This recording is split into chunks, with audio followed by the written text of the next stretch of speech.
wabarakatuh. Kembali lagi dengan Enigma CPNS. Kali ini Enigma CPNS akan membahas info tentang hasil rapat BKN dengan DPR hari ini. Jadi tadi poin hasil rapat adalah dalam rangka menjaga produktivitas kinerja aparatur sipil negara selama masa pandemi, Komisi 2 DPR RI mendorong Menpan RB dan reformasi birokrasi. Menpan RB dan BKN meningkatkan sistem pengawasan dan menerapkan sistem penilaian kinerja ASN yang disesuaikan dengan pelaksanaan WFH guna memastikan penyelenggaraan pemerintah dan pelayanan kepada masyarakat berjalan secara optimal. Jadi tadi dibahas tentang mekanisme sistem pengawasan yang menggunakan sistem digital. Kemudian Komisi 2 DPR RI mendorong Kementerian PAN RB dan BKN melakukan optimalisasi pemanfaatan sistem pemerintahan berbasis elektronik di seluruh instansi pemerintah, mempersiapkan jaringan internet serta meningkatkan kemampuan ASN dalam memanfaatkan teknologi informasi dalam penyelenggaraan pemerintah, khususnya pada saat penerapan WFH selama masa pandemi. Jadi tadi dibahas mengenai jaringan internet ya. Jadi ASN itu harus menggunakan internet dalam bekerja. Kemudian Komisi 2 DPR RI mendukung Kementerian PAN RB dan BKN melakukan koordinasi dengan Kominfo dan instansi terkait lainnya untuk meningkatkan luas dan kualitas jaringan internet dan layanan video web conference yang memiliki sistem keamanan tinggi agar data dan informasi pemerintah dapat terlindungi dari ancaman hacker atau kejahatan cyber lainnya. Tadi juga dibahas tentang kerjasama antara Menpan RB dan BKN dengan Menkominfo untuk membuat sistem web conference tapi memiliki sistem keamanan yang tinggi, jadi agar tidak diganggu hacker dan ancaman lainnya.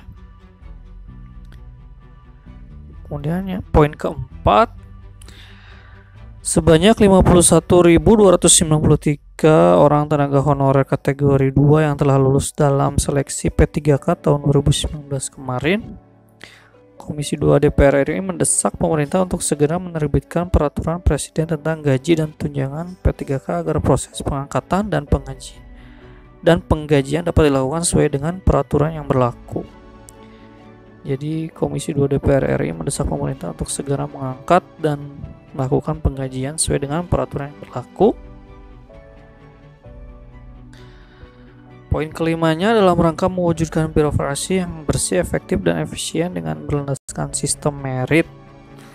Komisi 2 DPR RI mendorong Komisi Aparatur Sipil Negara KSN meningkatkan pengawasan serta pembinaan penerapan sistem merit dan nilai dasar kode etik dan kode perilaku di kementerian, lembaga, dan pemerintah daerah, khususnya pemerintahan kabupaten kota, yang dalam indeks kepatuhan instansi pemerintah dalam penerapan sistem merit baru mencapai 0,39%. Sistem merit ini adalah sistem perekrutan PNS dengan berdasarkan profesionalisme dan kemampuan yang sesuai dengan bidangnya tanpa membedakan ras, agama, politik, dan lain-lain. Nah, jadi kepatuhan instansi pemerintah dalam penerapan sistem merit masih rendah. Kemudian terkait pelaksanaan pilkada serentak yang akan dilakukan pada tanggal 9 Desember 2020, Komisi 2 DPR RI meminta KASN untuk meningkatkan pengawasan dan penanganan pengaduan netralitas ASN serta penegakan sanksi yang tegas mengingat terdapat potensi terjadinya pelanggaran netralitas ASN pada penyelenggaraan pilkada serentak tahun 2020. Jadi ASN itu harus netral ketika pilkada nanti ya, yang ikut kampanye dan lain-lain.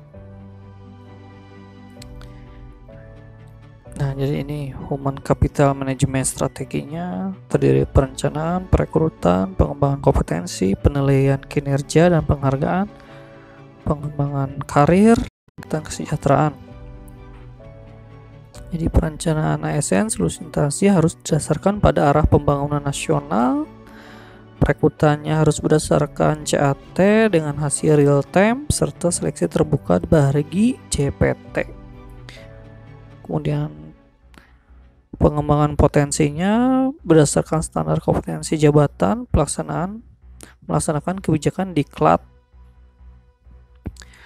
Dan kinerja dan penghargaannya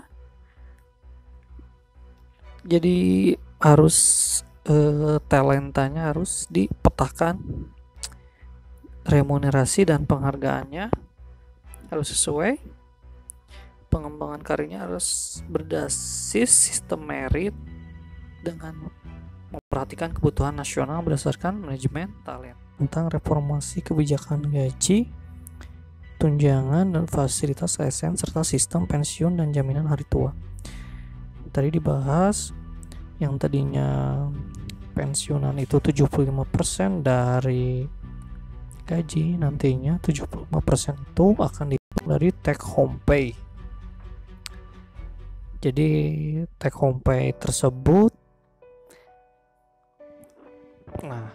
asalnya kan diambil dari APBN, nantinya si dana pensiunan tersebut akan diolah, misalnya diinvestasikan atau apa, dan hasilnya akan diberikan sebagai pensiunan kepada para pensiun PNS.